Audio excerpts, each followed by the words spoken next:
저는 산 높고 물 맑은 충북 중원군에서 미륵불을 찾아 지극 정성으로 기도하신 외할머니 덕분에 이 세상에 태어났습니다. 제 위로 2번이나 뱃속에 품었던 생명을 떠나보내야 했던 어머니. 외할머니는 그런 딸의 아픔을 지켜볼 수만은 없으셨던 것이죠. 그래서인지 부모님과 어른들의 관심 속에 귀하게 자랐는데요. 감당하기 어려운 역경이 닥쳐오기 시작한 것은 제 나이 불과 26 되던 해부터였습니다. 시어머니 되실 분이 중풍에 걸려 움직이지 못했던 탓에 제가 온갖 병시죽을 들어야 했기 때문이었죠. 결혼해서도 상황은 마찬가지였는데요. 병세가 호전되기는커녕 점점 나빠지는 데다 시아버지 봉양도 제 몫이었습니다. 정말 힘든 시기였지만 당연히 해야 할 일이란 생각밖에 없었는데요. 시어머니가 돌아가시던 날 정화수를 떠놓고 수의를 입혀드리기 위한 예식도 치렀습니다. 지나갈 것 같지 않던 세월도 쏜살같이 흘러 제 나이 45살 때 일입니다. 어느 날 갑자기 태백산 천재단에 가서 기도를 한번 해봐야겠다 싶은 거예요. 그렇게 해서 얼마 후 떠난 태백산. 생각보다 험했던 탓에 칼날 위를 걷는 듯한 고통으로 다리를 끌다시피 하며 겨우 천재단에 도착했습니다. 이후 천지에 사배를 올렸는데요. 하느님, 우리나라를 보호하소서. 배례할 때마다 기도했습니다. 내려올 때 했던 신기한 경험. 올라갈 때 그렇게 아팠던 다리가 언제 그랬냐는 듯 멀쩡해서 정말 놀랍고 기뻤던 기억이 납니다. 하루는 서울역 입구 근처 노상에서 과일장수 아저씨를 만났는데요. 이후 지나면서 이런저런 이야기를 하던 중 대순진리회 이야기를 하는 거예요. 모임하는 장소에 같이 가보자는 권유도 받았지만 마음이 내키지 않아 둘러대다가 결국 방문하지는 않았습니다. 그러던 와중에 상제님 진리를 접하는 은혜를 받았는데요. 관악산 등산을 위해 찾은 입구 광장. 증산도라고 적힌 겉옷을 입고 등산로 청소를 하며 내려오는 사람과 소책자를 나눠주고 있던 도생님들을 만난 것이었죠. 저는 호기심 반, 진심 반 그분들에게 다가가 소책자를 달라고 했는데요. 적극적인 제 모습에 감동했는지 어느 도생님이 이것이 개벽이다를 보여주며 제가 수시로 읽는 책인데 드릴까요? 말씀하시길래 함께 받아왔습니다. 그리고 연락처를 남겼더니 대전 태월궁에서 동지 대치성을 봉행하는데 같이 가보시겠습니까? 어느 날 서울 봉천도장 소호선님이 전화로 권유하시는 거예요. 그래서 도장 도생님들과 전세 버스를 타고 다녀왔는데요. 도장을 한 번도 방문하지 않았던 터라 예법과 주문수행 등 옆에 있는 도생님들을 따라하며 치성에 참석했습니다. 하지만 봉천도장 방문도 하지 못한 채 멀어질 수밖에 없었는데요. 사정상 충북 음성으로 이사를 하게 됐기 때문이죠. 이후 생활에 적응하면서 가끔 상생 방송을 시청하기도 했는데요.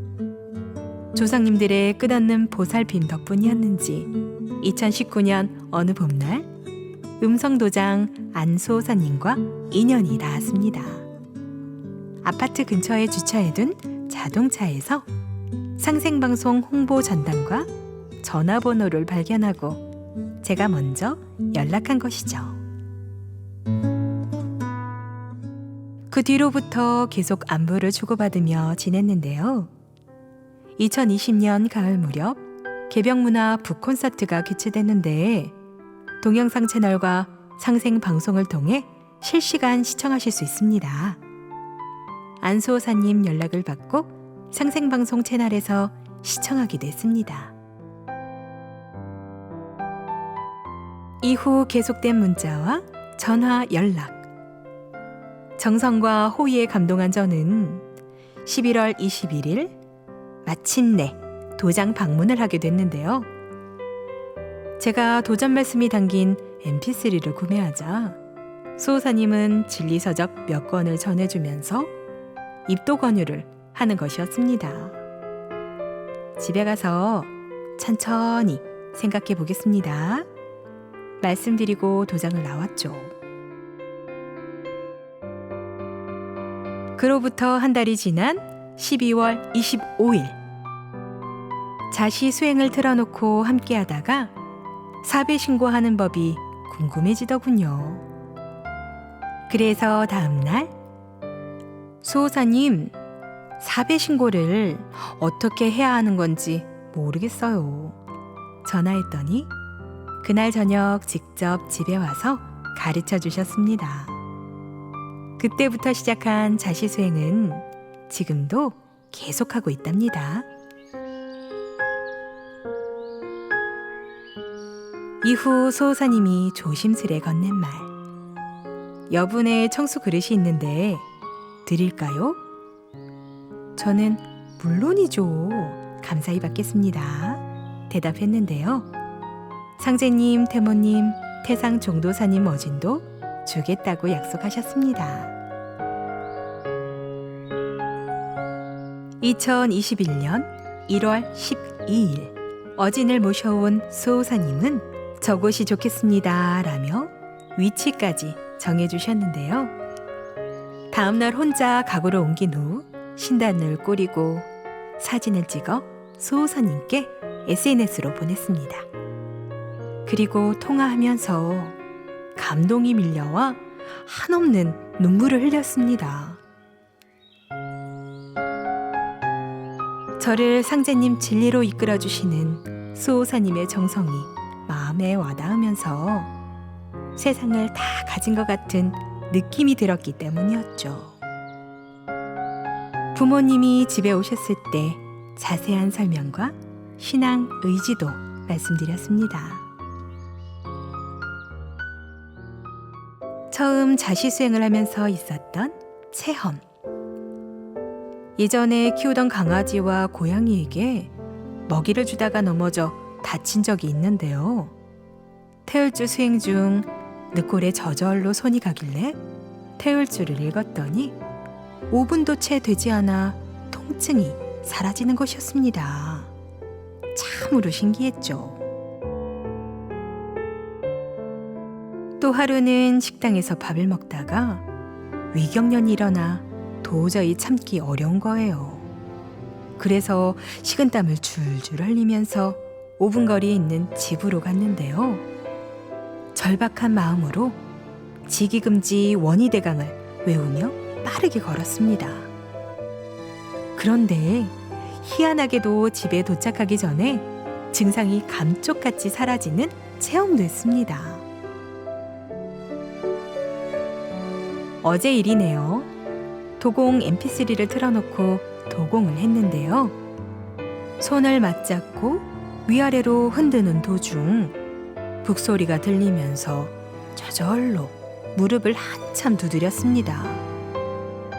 명치끝과 가슴 부분도 주먹으로 마구 쳤는데요. 처음에는 좀 아팠지만 점차 괜찮아졌습니다. 그러면서 든 생각. 내가 살면서 쌓인 것이 많구나. 처음 자시 수행했을 때부터 지금까지 수행 일기를 쓰고 있는데요. 제겐 무엇보다 소중한 기록이 될 것 같습니다. 저를 지켜보던 수호사님은 1월 안에 입도하는 것이 좋겠다고 말씀하셨는데요. 흔쾌히 승낙하는 것은 당연한 일이었죠. 진리 공부를 제대로 하지 못해 내심 걱정스럽지만 입도 후 열심히 하면 되겠지 생각해 봅니다. 그리고 조상님 천도치성도 올려드리고 싶습니다. 제가 상제님 도생이 될 수 있도록 한없는 정성을 쏟아주신 수호사님께 감사 인사드립니다.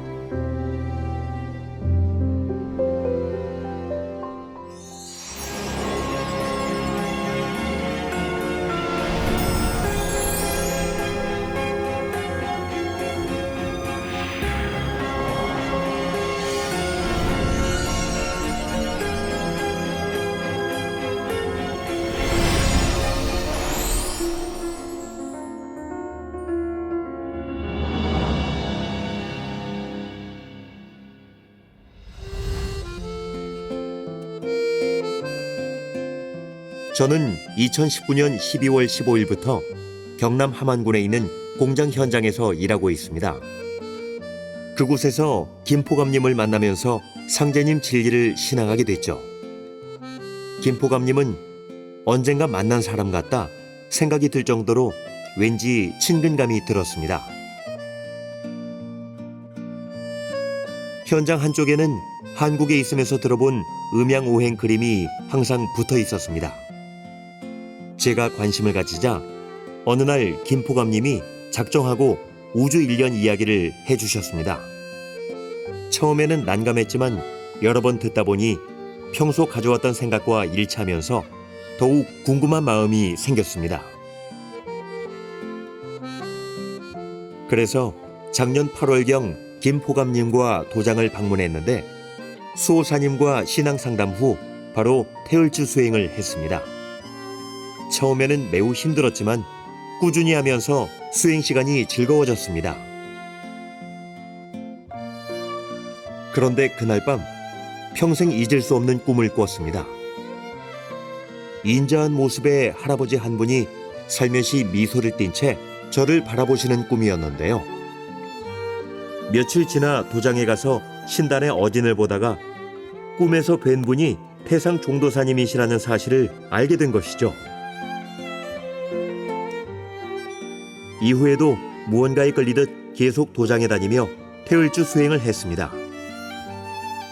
어느 날 저를 지켜보시던 수호사님과 김포감님의 권유로 이번에 입도하게 됐습니다. 아직 한국 문화와 정서에 대한 이해가 부족하지만 상제님 진리를 꾸준히 공부해서 꼭 필요한 상제님 도생이 되겠습니다. 저를 도문으로 인도해 주신 김포감님께 감사드립니다.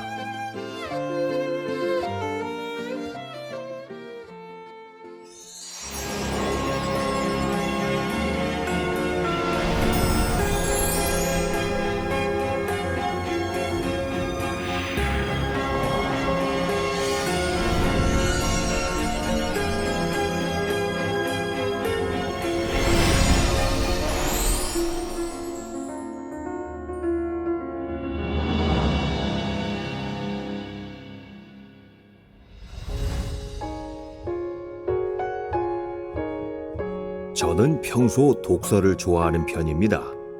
그래서 책을 많이 읽고 싶은 생각에 어느 날 방문한 속독학원. 속독을 잘 하려면 송과체가 열려야 합니다.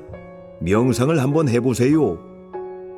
원장님의 충고대로 집에 와서 밤새 인터넷 검색을 했습니다.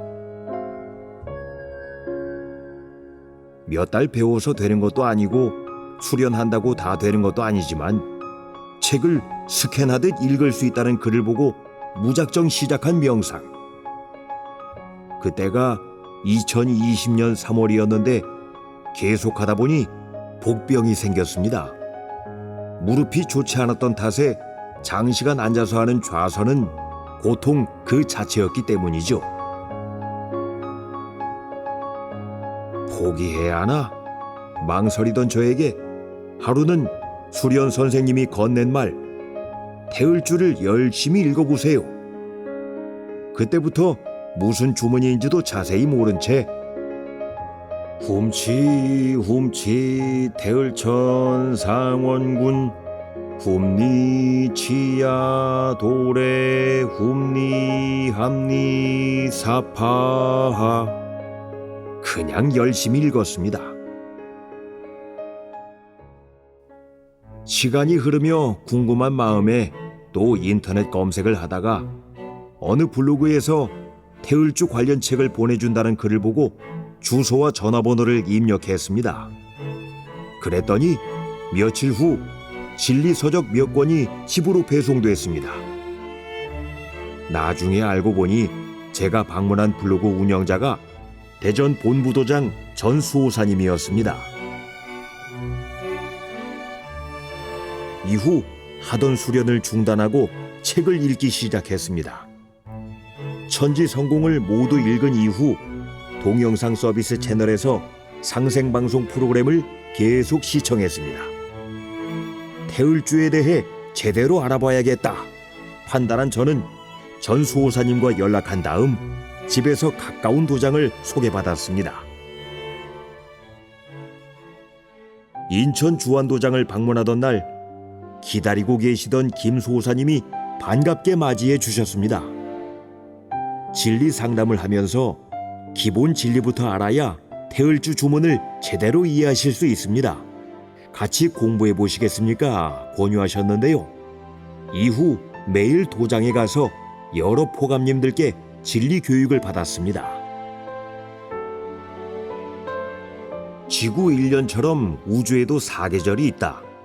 새로운 진리를 접하면서 놀라울 따름이었습니다. 도전과 이것이 개벽이다를 구매해 읽으며 감동의 나날을 보냈습니다. 그리고 가슴에 사무친 태상 종도사님 말씀. 사람 두 겁을 쓰고 나온 사람 쳐놓고 원한을 맺지 않고 간 사람이 한 사람도 없다고 해도 과언이 아니다. 남편으로서 자격은 충분했을까? 아비로서 부끄러운 일은 없었나? 남에게 해를 입히지 않았을까?